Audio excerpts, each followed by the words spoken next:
焦虑和强迫症其实是因为我们的大脑有时候会想太多，但好消息是，我们可以通过改变思维方式来改善这种情况。科学研究表明，我们的大脑是可以重新编程的，关键在于学会如何应对恐惧。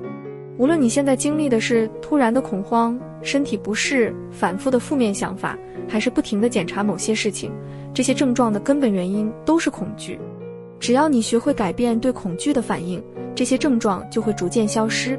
今天，我想分享3个简单步骤，帮助你克服恐惧。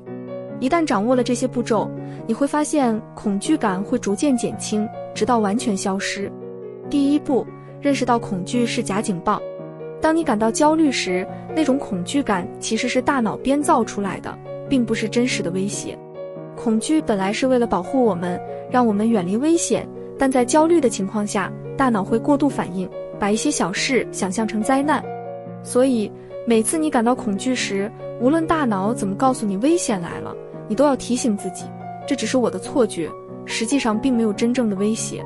就像你在看恐怖电影时，虽然感觉很吓人，但你知道那只是电影，不会真的伤害你。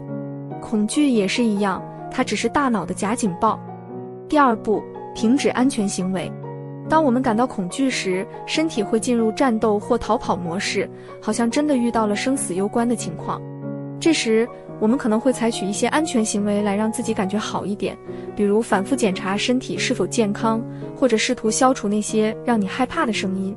这些行为看似能缓解恐惧，但实际上它们只是大脑的错觉，因为现实中并没有真正的威胁。你越是依赖这些行为，焦虑感反而会越强。所以，你需要停止这些行为，不再去分析、检查或确认任何事情。试着放松自己，告诉自己，我不需要做这些，我其实是安全的。第三步，直面恐惧，而不是逃避。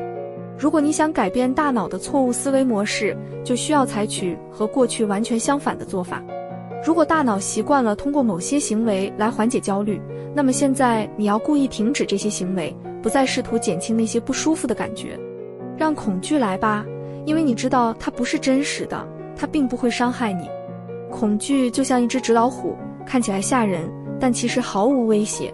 放松自己，允许恐惧出现，甚至让它变得更强烈，看看它到底能把你怎么样。你会发现，即使你什么都不做，恐惧也不会真的伤害你，它反而会慢慢消失。这时，你的大脑会开始重新编程，旧的思维模式就会被打破。总结一下，克服恐惧的关键在于认识到恐惧是假警报，不是真实的威胁。停止那些看似能让你感到安全，但实际上加重焦虑的行为。勇敢地直面恐惧，而不是逃避它。通过这3个步骤，你可以逐渐改变大脑的思维模式，让恐惧感慢慢消失。记住，恐惧只是你大脑的一种反应，它并不能真正伤害你。只要你学会正确应对，你就能重新掌控自己的生活。